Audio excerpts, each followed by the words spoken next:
Prayer for Maureen Badejo. Maureen Badejo, lágbára Ọlọ́run ń gbàdúrà fún ẹ ò ní bọ́. Maureen Badejo lágbára Ọlọ́run ò ní bọ́. Ẹni tó láyé ò ní jó bọ́. Ogun yìí ló máa bá kú táwọn ọmọ ẹ máa bá kú lágbára Ọlọ́run. The way you try to put all the man of God down.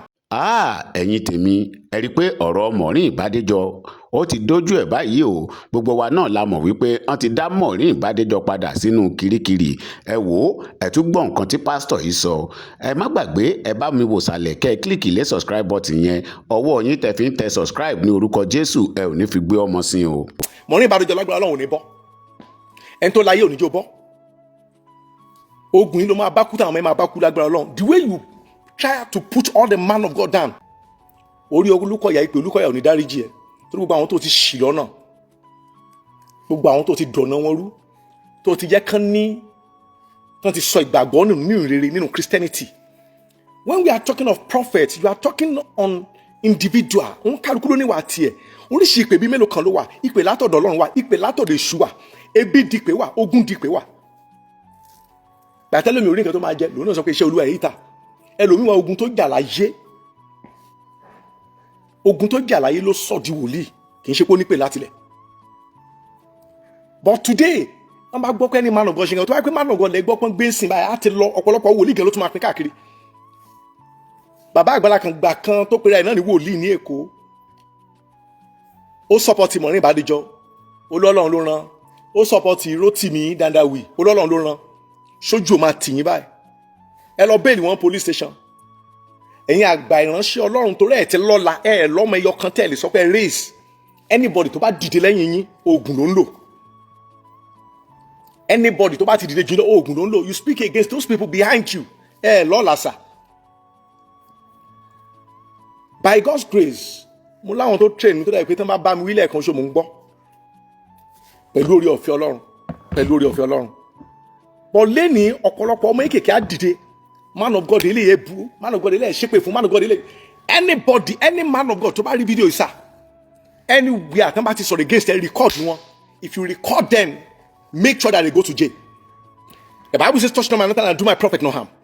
Àwọn ìjà tọ́lọ́run máa jà fúnra rẹ̀ ó wà, ìjà tó gbúdọ̀ jà fúnra rẹ̀ tó wọ̀ gẹ́gẹ́ gbúdọ̀ gbèjà rẹ̀ jà ó wà.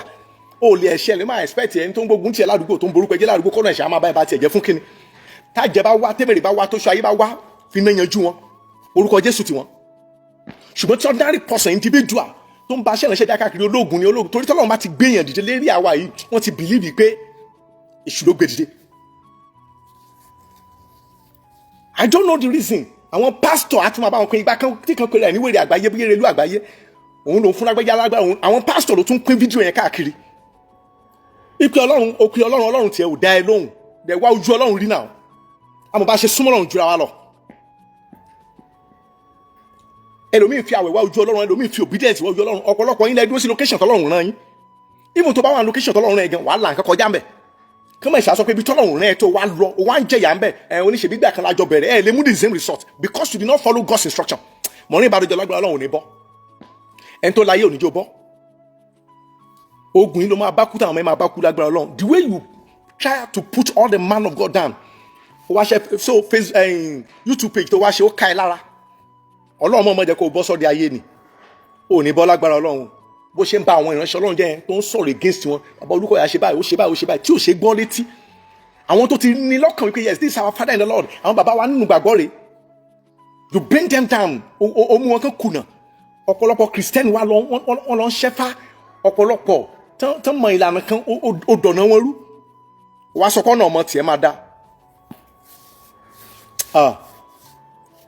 Eléyìí tó ṣerun jìnwìn yẹn tó jẹ́ pé òun náà máa ń bú àwọn ìránṣẹ́ Ọlọ́run tó ní pé bàbá ẹ̀sìká wá jáde lọ́jọ́ kankan wá defend ara wọn tí ìbá ṣe pé ó ya wèrè bàbá ńlá kú bàbá ẹ̀gán tó pé bàbá ẹ̀sìká kò wá defend ara ẹni.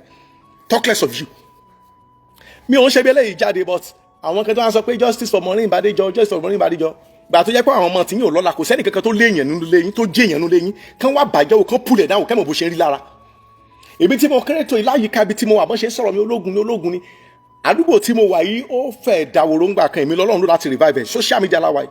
God used me to revive school kan jìnnà sí mi wọn lè ṣe má kún bẹ́ẹ̀ every year. God used me and I can mention with Dr. Oguniyi to pray to break the barrier. Ẹni tó ń jẹ wọn ó fàyè lẹ̀ àdúgbò bẹ̀rẹ̀ sí develop ó yá wọn dìde sí wọn ní wòlíì ológun ni mí mo pa àjẹ́ Bíbélì ló sọ pé má ṣe jẹ́ kí àjẹ́ kó wà láàyè. Not my Bible, not my father that wrote the Bible. But ọ̀pọ̀lọpọ̀ lé ní anything tó bá ti gbọ́n pa aránṣẹ́ Ọlọ́run abẹ́rẹ́ sí George ẹ̀. Mo ti bẹ ogun àwọn mẹ́mbà mi. Àwọn mẹ́ta ni kò má bàjẹ́ àlàbí ọ̀run. Lẹ́yìn Ọlọ́run àwọn mẹ́ta yẹn ló kàn. Ọlọ́run gbá ilé lọ́wọ́. Babaláwo àfáà wòlíì. Wòlíì tó bá súnmọ́ Ọlọ́run dáadáa sá. Elijah sọ pé tí mo bá jẹ́ ènìyàn Ọlọ́run kò sọ pé if I be a bishop, prophet, apostle, reverend, doctor kò sóyè mbẹ́. If I be a man of God. Lẹ́ni ọ̀pọ̀lọpọ̀ olè pé ní my superintendent kìnnìkan ẹ fòye lẹ̀. Gbogbo ẹ̀yin tẹ́ sọ pé ẹ̀kọ́ lọ́run fìjà fọlọ́run jà ẹ̀gbọ́n ni sà. Mo ti made up mind anybody tó bá bà mí lórúkọ jẹ́ tí má ṣàtìrí recording ẹ̀ mú pẹ̀lú orí ọ̀fẹ́ Ọlọ́run máa ń rán lẹ́wọ̀n péré. Pẹ̀lú orí ọ̀fẹ́ Ọlọ́run. Pẹ̀lú orí ọ̀fẹ́ Ọlọ́run. I don't know the reason. Ìránṣẹ́ Ọlọ́run ló ṣẹ́gun yín. Ìránṣẹ́ Ọlọ́run yẹn. Àwọn ìránṣẹ́ Ọlọ́run láti máa pín káàkiri. Gbogbo ẹ̀yin tẹ́ ń ba ìránṣẹ́ Ọlọ́run jẹ́ ẹ̀ ní lálàáfíà àmọ́ lágbára Ọlọ́run. Ẹ máa tinú ogun bọ́ sínú ogun ni. Ẹ̀yin tó jẹ́ pé opposite ẹ rí tẹ́ fẹ́ ra data kẹ́ máa ba àwọn ìránṣẹ́ Ọlọ́run jẹ́ káàkiri ni. Eléyìí ológun ni. Eléyìí ìkà ni. Eléyìí alágbèrè ni. Ṣé ẹ mú yẹ àwọn obìnrin tó wá gbé súnmọ́ wọn pé dáàdi ẹ̀jọ̀ Olúwa ní kẹ́ bá mi sùn. Ṣó ṣe sọ síta gbogbo nǹkan táwọn náà ń là kọjá. Mo ṣe kàn gbà tẹ́nìkan béèrè pé ṣé mo ṣubú tí mo sọ pé mo ṣubú rí. Wọ́n pín káàkiri lórí social media ọ̀pọ̀lọpọ̀ àwọn pásítọ̀ ló ń pín káàkiri. I came out, I confessed my own. What of you? My life I've already settled with God. Ìwàláàyè mi àtọlọ́run, ìbárẹ́pọ̀ mi àti Ọlọ́run pẹ̀lú orí ọ̀fẹ́ Ọlọ́run. Ó kù sáàrin mi àtọlọ́run. Bíbélì sọ pé ọba bu ẹ̀ṣẹ̀ rẹ̀ mọ́lẹ̀ wọ kí ó ṣe rere. Inú mi dẹ́dùn sọ gbogbo àwọn ìránṣẹ́ Ọlọ́run lálá tó pè mí. Video yẹn why do that? And I explain to lift up the burden in my heart. Ẹnìkan wá gbé fídíò yẹn lọ́jọ́ wájú ṣèbí man of God sọ pé òun ṣàgbére rí. Ṣèbí kíníkan. Any man of God tán bá ti sọ̀rọ̀ against ẹ̀ ládùúgbò tán bá ti bà ẹ́ jẹ́ tó ò dẹ̀ ṣe tán bà orúkọ ẹ jẹ́ tó jẹ́ pé nǹkan tó ṣe ló ṣe má sọ wípé kí Ọlọ́run san fún wọn gbé wọn lock them up á jẹ́ example àwọn tó ń bọ̀ wọ́n ní sọ̀rọ̀kúsọ torí wọ́n ní yẹn lọ́mọ máa sọ kí wòlíì kan sọ lè ṣàyè ó ní ẹ̀yàn yìí you cannot quote one or two evidence wọ́n sọ pé wọ́n rí gbà kan tó sọ pé wọ́n mú mi wọ́n náà mọ́lọ́ta mi pé wọ́n ká orí òkú mọ́ mi lọ́wọ́ pé kíníkan ohun tí ò ṣẹlẹ̀ rí they just packed it up but Ọlọ́run ṣe ń gbà yẹn mo kàn ní Ọlọ́run á yanjú ẹ̀ ṣùgbọ́n years later mo ṣì ń gbọ́ ọ̀rọ̀ yẹn. Anybody that speak against you, any true man of God, please take it legally. Mo fọlọ́run bẹ̀ wá. Ìdí nìyẹn tí church fi wà ń bẹ̀ táwọn lọ́ọ̀yà ń pè olúwa jẹ́ ń ta. Gbogbo ẹ̀yin tẹ́ wá ń jáde pé Maureen Badejo wípé justice àánú yín ṣe mí tọmọtọmọ ẹ̀ ní jẹ́ èèyàn. Àbí tí ò bá bá àwọn tó wà wájú jẹ́ lọ́jọ́ oríṣi àwọn yẹn jùlọ. Àwa náà gbọ́ ìtàn ẹ̀ náà ṣọ́kọ kan lónìí ni. Rótìmí tó ń bá àwọn ìránṣẹ́ Ọlọ́run jẹ́ ṣéyàwó kan lónìí ni. Ẹni tó bá fẹ́ yọ ìpẹ́ igi lójú yẹn kó yọ títí ẹ̀ náà kò sí ẹni tí ò ní background. Àwọn tó wá ti dìde nínú ìgbàgbọ́ tàlẹ́ máa fọlá wọn pray tí other country ń fi orúkọ ìrere wọn pray òun lẹ́yìn ọmọ kan máa dìde most especially àwọn ọmọ Yorùbá ọmọ káàrọ̀ òjire you begin to blackmail all man of God ológun ní lágbájá nígbà tí bàbá yẹn ń ṣògùn tí wòlíì yẹn ń ṣògùn tíṣẹ́ ìránṣẹ́ ń dìde kí ni bàbá àti ẹ̀ ń ṣe bàbá àti ẹ̀ ò ṣògùn orúkọ Jésù nìkan ló máa yí bàbá àti ẹ̀ dẹ̀ bàjẹ́ bí eléyìí. Wọ́n fẹ́ ẹgbẹ́ lọ mí pẹ̀lú oore ọ̀fẹ́ lọ wọ́n fa wo lọ mí kì í ṣe pé wọ́n fi lọ mí orí social media láwa ẹ̀ àtòdé ẹlẹ́ẹ̀kẹsàn tẹ́ni tó lórúkọ ńlẹ́ṣà tó fi lọ mí nẹ́sùn ẹ̀ bá padà wọ́n máa sọ yẹ́lẹ̀ tẹ̀ máa kú fún yín tó bá kọ̀la kí n jẹ́ ẹgbẹ́ àwo kí n kú. Bíbélì sọ pé kò sẹ́nikẹ́ni tó lóhun kóhun gbà láti ọ̀dọ̀ Ọlọ́run bí kò ṣe pé àfihàn àwọn tó jọyìn wà lóòótọ́ wọ́n wà bọ̀ tó sùọ̀ fún mi mo ń sọ fún báyìí wọn lọ́la wọn ní àtúbọ̀tán ṣe ìwọ tó fẹ́ lọ́la ìwọ tó fẹ́ ní àtúbọ̀tán God bless you ẹ̀yin tẹ́ ń wọlé tẹ́ ń share it is well with you sir God bless you Holy Solomon ẹ̀yin tó fẹ́ látúbọ̀tán òwúrọ̀ máa bú ìránṣẹ́ Ọlọ́run tí ìránṣẹ́ Ọlọ́run bá ń ṣe program kí ni nǹkan tó ń pè ní ìjọ ní pé tẹ́nìkan bá ní program kárí lára ní ká pray kẹ́ni ẹ bọ́ kó onú ìṣòro kẹ́ni ẹ bọ́ kó onú jì ṣùgbọ́n lẹ́ni ìránṣẹ́ Ọlọ́run ló tún máa bá ìránṣẹ́ Ọlọ́run jẹ́ ìránṣẹ́ Ọlọ́run ló tún máa tó jẹ́ ìránṣẹ́ Ọlọ́run ní burúkú ogun tí mo jà jù ní ilẹ̀ Ìjẹ̀ṣà tí mo wà ogun àwọn ìránṣẹ́ Ọlọ́run ni láwọn tọ́lọ́run lò mí láti ràn lọ́wọ́ tí mo kó speaker fún kó nǹkan fún kó rinṣẹ́ fún kó chíà fún they still go behind me to speak against me iná ló máa ń jẹ́ ẹ̀yìn òdúró lásán mo ṣe máa dúró lásán bàbá àti ẹ̀ dúró lásán ayé ẹ̀ rí bó ṣe rí ìwọ gan dúró lásán ayé ẹ̀ bó ṣe rí mo gbúdọ̀ wà pẹ̀lú Ọlọ́run àwọn mẹ́ta mi ì ṣọkùnrin mẹ́ta ọkùnrin mẹ́rin ni mi o Ọlọ́run bàbá Ọlọ́run ọmọ Ọlọ́run ẹ̀mí mọ́ wà pẹ̀lú mi sọpọ̀ mímí ajẹ́ mẹ́rin ọkùnrin mẹ́rin ni mi Maureen Badejo àti ogbó ẹ̀yin tó kù tẹ́ ń ba ọ̀nà ṣe Ọlọ́run jẹ́ lágbára Ọlọ́run ẹ̀ní bọ́ nínú ìṣòro ẹ máa tinú ìṣòro bọ́ sínú ìṣòro ni Elijah sọ pé if I be a man of God jẹ́ kí iná bọ́ọ̀lẹ̀ wọ́n ṣerú eléyìí sí Elijah kó tó di pé kí iná parí wọn náà àti wá gba ọ̀dẹ̀mọ́ ìrere ẹ jọ this message is going to all man of God ẹ má jẹ́ àgbà dìdìrín mẹ́sìn mọ́ rárá ẹ má jẹ́ àgbà dìdìrín mẹ́sìn mọ́ Jésù Kristi gan sọ ó ní ta ni ò fẹ́ kí n jọba ẹ mú wọn wá síwájú mi kí n pa wọ́n Bíbélì fi yé mi ó ní èmi kò wá pẹ̀lú àlàáfíà bí kò ṣe idà láti ya ọmọ nípa sí àbáyé láti ara lé òun kálukú ṣàní ọ̀tá rẹ̀ àwa ìránṣẹ́ Ọlọ́run ìjà dìde àwọn àwòkọ́ ńlá ò fẹ́ kí kékeré kọ wọ́n dẹ̀ ń lò wá against ara wa inú wa náà dẹ̀ ń dùn tẹ bá mọ nǹkan tí Maureen Badejo tẹ bá mọ damages tó ti cost nínú MFM ẹ ní sọ pé justice for her ẹ ní sọ pé ẹnìkan fi ilẹ̀ kọ́ lọ́n ṣe ìdájọ́ no ìdájọ́ Ọlọ́run á máa pẹ́ kó mọ ohun tó ń ṣe lójú ayé ẹ̀ báyìí ẹjọ́ ṣẹ̀wọ̀n bó ṣe ba nǹkan jẹ́ lẹ́mẹ̀fẹ̀mẹ́ jẹ́ kí tiẹ̀ náà bàjẹ́ bẹ́ẹ̀ any family can come for me mo láwọn evidence kan lọ́wọ́ bó ṣe sọ̀rọ̀ against àwọn bàbá yẹn pé mi náà ní láti sọ̀rọ̀ against ẹ̀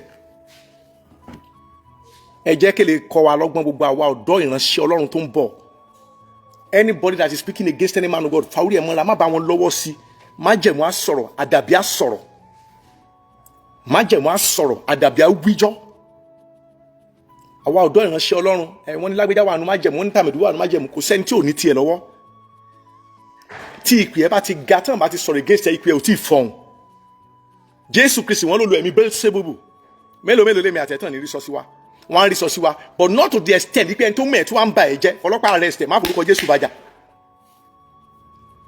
fọlọ́pàá arrest ẹ̀ that's what called defamation of character lábẹ́ òfin fọlọ́pàá gbé cyber crime wà cyber damage wà gbé lọ́wọ́ tó kàwé tó bá kàwé so gbọ́ ẹ̀yin tẹ́ jókòó tẹ́ ń bá àwọn ìránṣẹ́ Ọlọ́run jẹ́ lé ní social media ìgbà kan tán fẹ́ assassin bàbá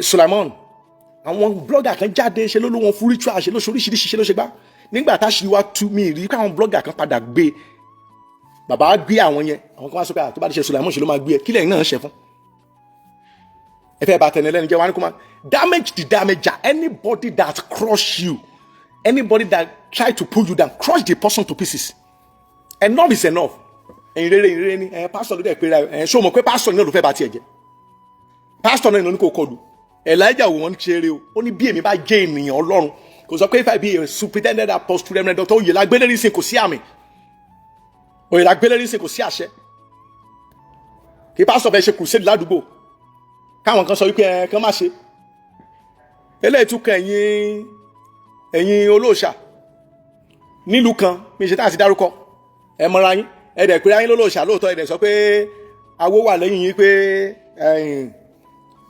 làwọn kan wá ń jólé yín lóru náà ṣe oríṣiríṣi ẹ dán wọn wò ẹ dán kan wò lára wọn ẹ jẹ́ kó da yí agbára náà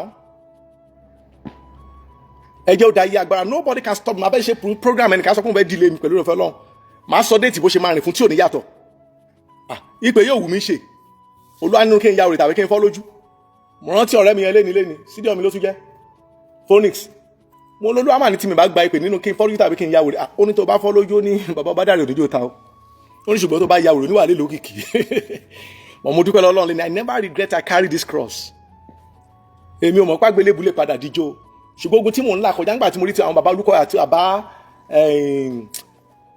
ti Sulaiman èrò Ọlọ́run bá mi wọ́n lè pa ọmọ mi dé level kan mo lè jókòó mo lè ń sunkún pé kí ni mo ṣe kí lè ṣe mi ọ̀rọ̀ inú mi dùn mọ́ ṣe gbé wọn yìí gbogbo ẹ̀yin tẹ́ ń bá Hosanna jẹ tẹ́ ń rojọ́ iná ló máa jẹ́ ní burúkú welcome to a new world wọ́n nìkan wà lára àwọn lecturer tó wà ń tòsí mi wọ́n ló ń bá mi jẹ́ wọ́n sọ̀rọ̀ against mi wọ́n sọ oríṣiríṣi this time around if anybody speak against me I promise you I'm going to jail you I promise you ẹni tó bá wá láti pé kó ń bá ẹ bẹ̀bẹ̀ àforíkó ẹ̀pin kálí ẹ̀pin ká ọ̀nà anybody that speak against my ministry again ó jọ ọmọ ekere ó jẹ́ àgbàlagbà if you speak against me speak against my ministry tó ní mò ń ṣoògùn tó mọ́lé babaláwo mi tó mọ́lé àfá mi tó mọ́lé wẹ̀ tó lè prove evidence ní bí wèrè yẹn ò ṣe lè prove evidence ó wá wà lọ́run sí báyìí lágbára Ọlọ́run sẹ́ Ọlọ́run jẹ́ kí bàbá olùkọ́ dáríjì bàbá dáríjì àwọn church member wọn ò ní dáríjì bí àbálùkọ́ àdáríjì Sùlámù ò ní dáríjì lágbára Ọlọ́run, gbogbo àwọn ìránṣẹ́ Ọlọ́run tó ti bàjẹ́ ò ní dáríjì. bó ṣe tó máa ní kán pé bó ti ń rí wá káwọn ọmọ ẹ̀ lọ́ máa béèrè fún ìdáríjì ẹ̀ṣẹ̀ torí ohun tí àwọn ṣe ò lè jẹ́ kọ́nà ńlá fún wọn láyé, ohun tí àwọn ṣe ò lè jẹ́ kán jẹ́ èèyàn. Facing someone ministry, pulling someone ministry down, kí ló ṣẹlẹ̀? ṣe mọ́jọ́ tí àbáyẹn ti ń bá bọ̀. àwọn ìránṣẹ́ Ọlọ́run adéwà máa pín káàkiri pín káàkiri nígbà tán gbé ń sìn. ọ̀pọ̀lọpọ̀ ìránṣẹ́ Ọlọ́run agbẹ́nu òṣì sókè ẹ fìjà fọ́lọ́run jà, jẹ́ kán bá ẹ̀, jẹ́ kán mọ̀ bó kúwọ̀ náà mọ̀ bó ṣe rí nígbà tán bá lé olórí lára ẹ̀. The Bible say judge no one. Ìgbà tó ń judge ẹ̀yin ò ṣe sọ̀rọ̀. ọ̀pọ̀lọpọ̀ ìránṣẹ́ Ọlọ́run ló tún comment lọ́ndà ẹ̀. ó tún yà mí lẹ́nu nígbà tí ìkànnì ìránṣẹ́ Ọlọ́run tó sọ pé Ọlọ́run ló rán Maureen Badejo, Ọlọ́run ló rán Awikonko, God bless you. Ìgbà tó jẹ́ pé ìpè ti tán lórí tiẹ̀ ló ṣe lè sọ pé Ọlọ́run ló rán wọn. torí tí pé ò bá tán lórí ẹ, ohun tí ìwé Sáàmù sọ pé má ṣe fọwọ́ kẹ́ni àmì rò, má ṣe ṣe wòlíì mi níbi níbo ló fi yẹn sí. àwọn ìránṣẹ́ Ọlọ́run tó kọ̀ mí àti atrocity nínú Bible wọ́n ṣe jẹ̀yà ẹ̀ sójú wọn ni. Please, àwa ìran tó ń bọ̀ yìí ẹjẹ́ aṣọra, ẹjẹ́ bọ̀ fáwọn tó láti jọ ń di máìkì mú yẹn ò sọ pé àjọ jẹ́gbẹ́ mà àwọn tó ju ẹ lọ, mà àwọn tẹ̀jọ wà ń level, mà àwọn tó wà lẹ́yìn ẹ̀. But today Maureen had to pray kó tó ṣe live video láti máa pull any man of God out without a concrete and no evidence. mo ti rí ẹni tó sọ pé mo rí abuké, mo rí ọ̀tà rí. Thank God pé bàtà máa ṣọ́tà mi ìsínlé, àwọn mẹ́mbà ló ṣe, àwọn evangelist most àwọn tó ṣe wọn sínú ministry mọ́lẹ́ ni ṣáṣírí ò ti ní tú. àwọn tá a jẹ́ ìránṣẹ́ Ọlọ́run tá bá ti ní nǹkan àṣírí, tá bá ti ní nǹkan kọ̀kọ̀ àti tán. Bíbélì sọ pé ọmọ aládé ayé wá sí ọ̀dọ̀ mi ó lọ lọ́rọ̀ òfò láì mú nǹkan kan bó ṣe yẹ kó rí nìyẹn sà. Please as you are entering, share this video. Apostle Solomon ìgbàgbọ́ ló máa yanjú ẹ̀. My good son in the Lord. Bàbá náà ló máa yẹ ló ń sọ̀rọ̀. Ọmọ ìgbàgbọ́ ló máa yanjú ẹ̀. It is well with you. We go far. Apostle great.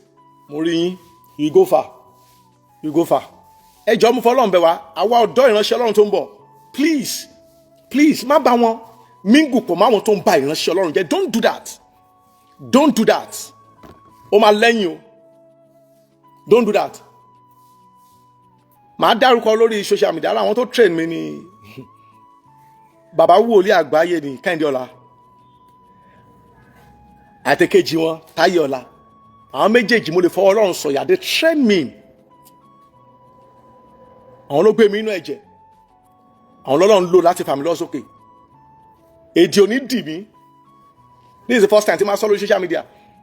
kíkan náà méjì pè mí pé ìwọ ọmọ yìí pẹ̀lú ìkúnlẹ̀ ni màá fi dá wọn lóhùn sá, wọn bí mi dá. àwọn bàbá yẹn ti pẹ́ nínú iṣẹ́ ìránṣẹ́, wọ́n dẹ̀ ń dún síbẹ̀. mi ìbóògùn lọ́wọ́ wọn, ẹnìkan tún lọ bá kan nínú wọn. ọmọ yín yẹn wọ́n ti lé kú wọn léṣe àpòlógún, ìrìn náà máa lé kú o. mo wà mò ń dún, mo dẹ̀ ń tẹ̀síwájú, màá dẹ̀ tẹ̀síwájú tí bíbọ̀ Jésù lọ, màá dẹ̀ ràn bí òrùn títí bíbọ̀ Jésù lọ alágbára Ọlọ́run. pípa àṣe program tọ́lọ́ ní ká dákẹ́ fún silent period yẹn ò sọ pé a ti tán sáà agbára Ọlọ́run wà bẹ́sà. Ọlọ́run jáde bàjẹ́.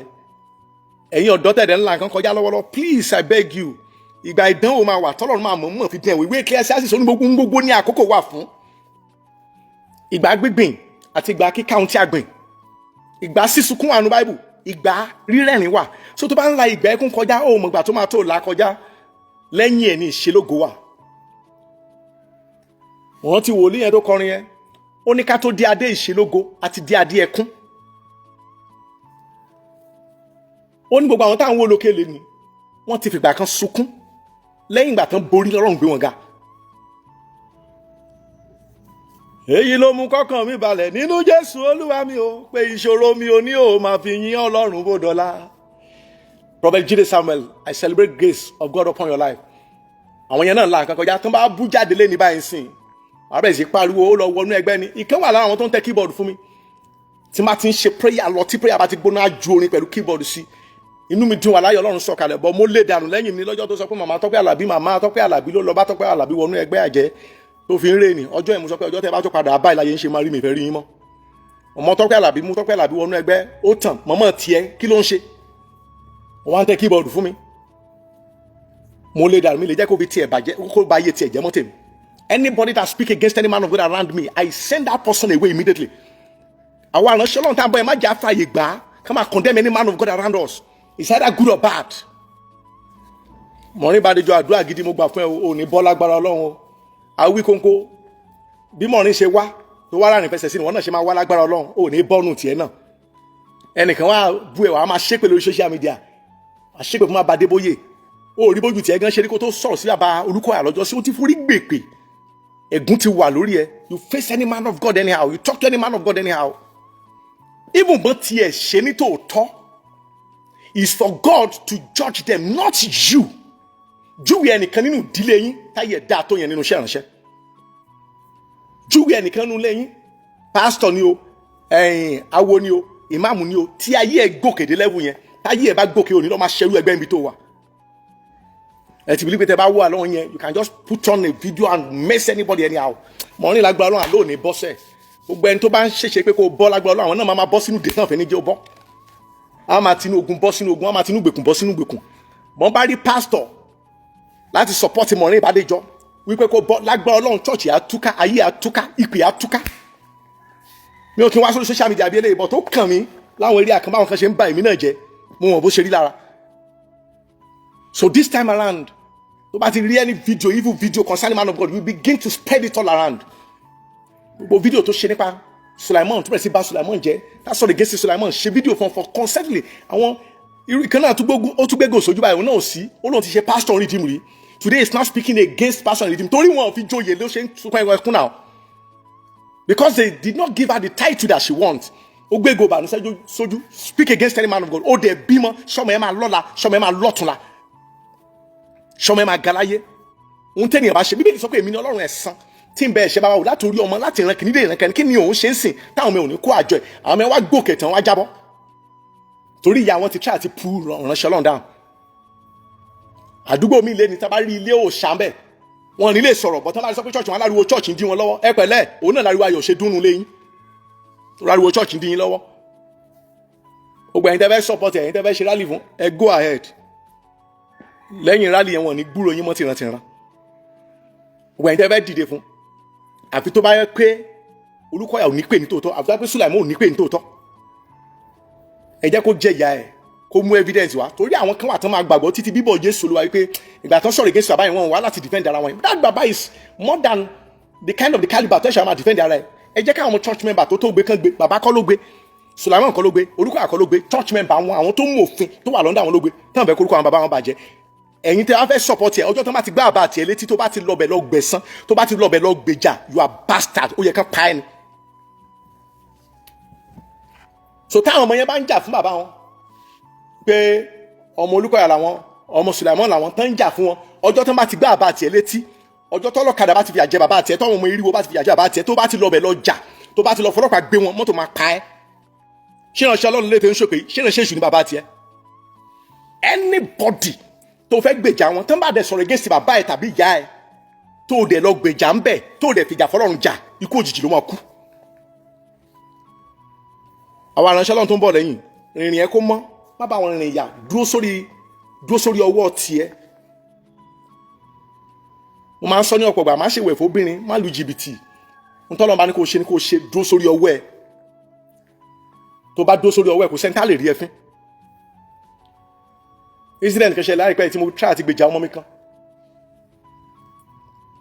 ọlọ́pàá tó wá máa dá sí ó ní mo ti ń gbèjà ejò ní bóyá ṣe ni mò ń fẹ́ inú bí mi mo ló máa kó tiẹ̀ ó máa pàdé tiẹ̀ ohun tó ṣẹlẹ̀ sọmọ yẹn á ṣẹlẹ̀ sọmọ tiẹ̀ tó náà bá rí báyìí sìn àmọ́ àdàbí tó bá jẹ́ pé bó ṣe rí nìyẹn I fight for all my members I don't allow any nonsense to touch them I don't allow any cheating I take it up lórúkọ Jésù orí wọ̀ nígbà bọ̀dẹ̀ Maureen Badejo Rotimi Dandawi ẹkú ara fẹ́ra kù lágbá Ọlọ́run ẹ̀ ní bọ́m̀bẹ̀ owó tán ní kò san gbèsè tán ní kò san pẹ̀lú jọ̀jà ọkọ́ tó rí san òtún lè rí lè san lágbá Ọlọ́run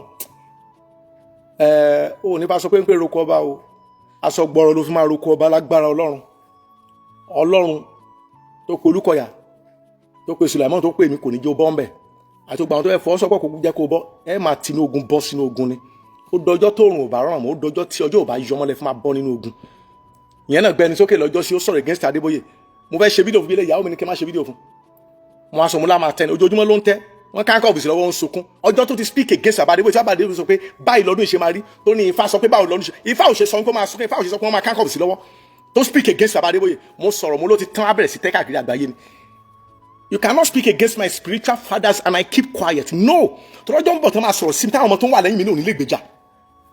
But if you speak against any of my spiritual father, I go for you immediately. Mo mọ̀ pé àṣẹ wà, má lo against ẹ̀. Mo ń lo àṣẹ fara mi, ó ń ṣiṣẹ́ o. Mo ń lo Ọlọ́run lò mí láti wo wèrè sàn, aláìsàn pọ̀. To God be the glory. So ẹni tọ́lọ́run lò láti wo wèrè sàn. Àti fọfà wèrè báyàn ṣeré mi rò pé ẹ kó jẹ́ nira. Ẹni tọ́lọ́run lò láti jí òkú dìde látọ̀ mi àti rányàn wọ bójì mi rò pé ẹ kó jẹ́ nira. Ẹni tọ́lọ́run lò láti wo àìsàn sàn àti fàìsàn dá dọ́là mi rò pé ẹ kó jẹ́ nira. But gẹ́gẹ́ bí àwọn tó kọ́ mi tí mo dárúkọ wọn tó tẹ̀ mí wọ́n kọ́ wa ń rere ni wọ́n ní ká ṣe burúkú. Mo dẹ̀ máa ń búra lágbàdo mo ní iṣẹ́ ìránṣẹ́ mi ṣe kárí. But tó bá ṣẹ̀ mí máa ṣá ẹ̀. Tó bá rìnrìn àti bà tèmi jẹ́ I go wound you. That's me. O mọ̀ pé ìránṣẹ́ Ọlọ́run ni mí. O dẹ̀ rìnrìn tó máa bà tèmi jẹ́ ọmọ. Mi ò ní dáríjì ẹ o, màá gbẹ̀san. But tó bá mọ̀ pé ìránṣẹ́ Ọlọ́run ni mí. O kàn dé ṣe tiẹ̀. Bàbá dáríjì wọn torí wọn kò mọ̀ tí wọ́n ṣe. Jésù Kristi sọ pé bàbá dáríjì wọn torí wọn kò mọ̀ tí wọ́n ṣe. Kò dáríjì, ó ní nínú yín.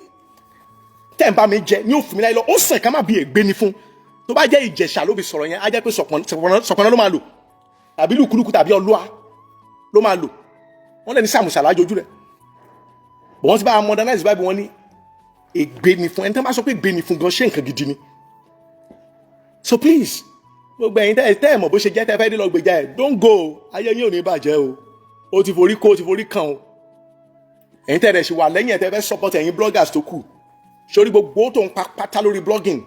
Nígbà tí ìdààmú ẹ̀yọ kan bá dé, wàá ná tán blogging ò ní ká. Tí ọgbà ẹ̀wọ̀n bá dé, wàá ná tán ìbà lórúkọ jẹ́ ohun tó ti dálẹ̀ blemish tó máa fún ẹ kò ní ká. Anybody, I've made up my mind and I've told my wife 2026 tí mo wáyé, if I hear when anybody speak against my ministry, ọmọ I go carry am o, ọlọ́pàá máa fi jẹun o, ọlọ́pàá fi jẹun tán màá ṣe àpàdà rán lẹ́sẹ̀ wọn. Mi ní sọ pé ẹ kó sanwó tán èló ni mo fẹ́ gbà lọ́wọ́ ẹ̀. God has blessed me, God has raised me. Mi sí lára àwọn èpè tó ń tọrọ mọ́ pẹ̀lú orí ọ̀fẹ́ Ọlọ́run, pẹ̀lú orí ọ̀fẹ́ Ọlọ́run. So if you talk against me, talk against my ministry. Ẹ̀yàn yìí. You can send messages on social media. Ó ní mo ti forí ìyàwó mi gbà parọ́. Kì í ṣe orí ìyá ẹ o, orí ìyàwó mi.